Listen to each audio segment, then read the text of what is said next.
What's up guys, Dale here, and today I'm going to be talking about Mass Effect Andromeda. And the big question everyone's asking, is the game trash? Which is the title of my video, of course. And my short answer is no. It's far from it, in fact. This video is obviously going to be longer than that because I'm going to discuss why I think people are taking the game this way and my thoughts on the game. Although I haven't finished it, I put like, I don't know, 50 hours into the game. It's a big game. But first off, I'm going to start with what I feel unfair skepticism the game is getting. However, it's not easy to say unfair because at the same time there is flaws with the game, but I feel as though they're being taken and blown up to great proportions. And that is obviously the facial animations in the game. They are terrible. They are bad. I've played through the game and there's characters that look like they're possessed when you're talking to them, and it's at its worst when you're playing through side missions compared to the main missions, which are slightly better but still not as good as they should be. But what I think that people are using this, people are seeing that, and it's been blown up all over YouTube and the internet, and people are seeing that and say, wow, this game must be just poorly made. It must be bad. But like, I think the facial animations are just one slither of the game's content overall, and I think people are missing what is great about this game, because there are many great things about this game, and which I'll touch on in a bit. But there's also glitches as well. I found a fair share of glitches in the game. It's clear that this game isn't polished. It has issues. I found that plant you wanted. Great. I'll give the recipe a try when I'm off duty. I've already got ideas for how to jazz it up. And I'll keep working on Mr. I don't like movie nights here to come along. I like them. Just not when Gil is glowering at me. Not game-breaking issues, but just issues that take you out of the experience of the game. But at the end of the day, I don't think that completely voids this game of any sort of enjoyment. First of all, the gameplay is the best I've played in Mass Effect series. It's so much more dynamic. You can move around faster, you can dodge roll. You don't dodge roll, you like glide now. You use your jetpacks or you use your biotic powers depending on what powers you have. It depends on what skills you have in your palette that you're using currently. If you don't have any biotic abilities, I think you use rockets, or if you have biotic, you use your biotic energy. I don't know why I decided to explain that, but there's so much. People are always saying this verticality the game has, and I really agree with that, because you can now jump high to different places and you can climb things, you can jump high, you can go from one floor to the next floor instantly to avoid enemies, or you get a nice viewpoint of the map and see where everyone is. It's very engaging when you're in the middle of battle, and especially when there's a lot of enemies on screen and you're pinned down behind cover. You need like a good way to move out of that situation, so you can glide and jump out of the way and recollect yourself and come back again stronger. It's very fun, and there's no limit to how much you can boost around or jump around. It's just, well, there is like a kind of cooldown time, but it's not like a cooldown time. You use a dash, and you can't dash until like a second or two after you finish dashing the first time. So it really is limitless and allows you to move around the map. Very fun. It's very fun to move around, and the skill tree is very expansive. There's so many different skills you can use, and so many different combinations of skills you can put together. And also you have this kind of combo moves where you can hit an enemy with one move. Let's say there's three types of moves. There's combat moves, there's tech moves, and there's biotic moves. You can hit an enemy with a tech move that can douse them with fire. Basically, it's like what's the move? I don't know what the move is called, but you can bomb them with fire, and they're on fire, and then you can hit them with a biotic move and it will cause a massive explosion, and it will say fire combo. So these different things that you can string together that can give you combos really make the game so much fun to just go at it with enemies, especially in the multiplayer, which I think I've seen people complain. I've seen Angry Joe complain about the multiplayer, the horde mode.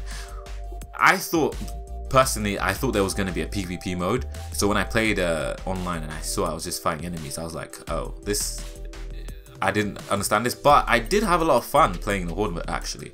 So that's a really great place to use all your skills that you can get in the game, because in story mode I kind of found myself sticking with my go-to palette, but I kind of switching around slightly. But you know, I kind of just like the way it's going right now, because I want to really power up. And you know, there's different stages of those. All the different skills have different stages that you can just level up constantly, like I think 6 times. So you know, and every level up on those skills gives you, you know, a bigger advantage, whether it be more damage or a faster cooldown time. It's very reminiscent of the original Mass Effect. I think I've played all 3 of the Mass Effect games, but I feel as though, no, it was on all of them actually, all 3. Sorry, my memory kind of like escapes me. But what is very reminiscent from the first Mass Effect is the customization. There is so much customization in this game, with weapons, your armor, your weapons, your mods on the weapons. There is so much that when you start this game, it introduces you to this kind of research system where you can research like different blueprints for weapons and armor and mods, and you can craft. And then there's a development side where you craft all the stuff that you've researched, which costs points and all this kind of stuff that you have to get in game. And it's quite overwhelming because there is a lot, but it's also a great thing because now you have this pool of different things that you can mess around with and tinker with, and you know, create what exactly you want. You can name your own weapons, or you can just go ham and do everything that you can possibly imagine in that kind of set universe. And now so that's enough of the gameplay. I want to talk about the exploration.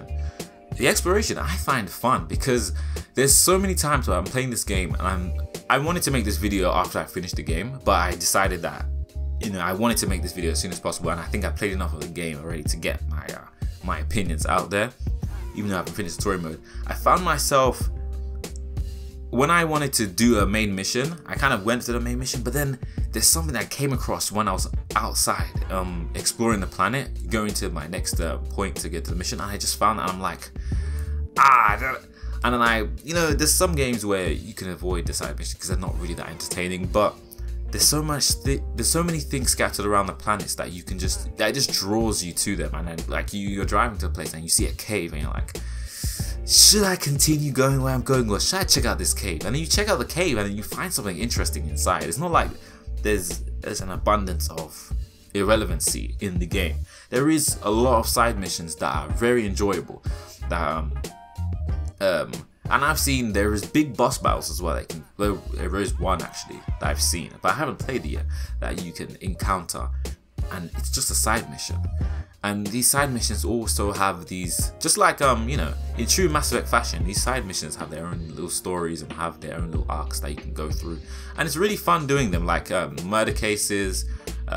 There are the inevitable kind of fetch quest missions that you go to and you're like, okay, get this for me, or you know, tag these several different items all over the map, or you know, stuff like that, which I haven't really completed because I'm so much more interested in the side missions with an actual story. Like you'll meet someone, they'll tell you about something, and then you know, you have to investigate. And I think a great addition to this Mass Effect is the scanner that you get.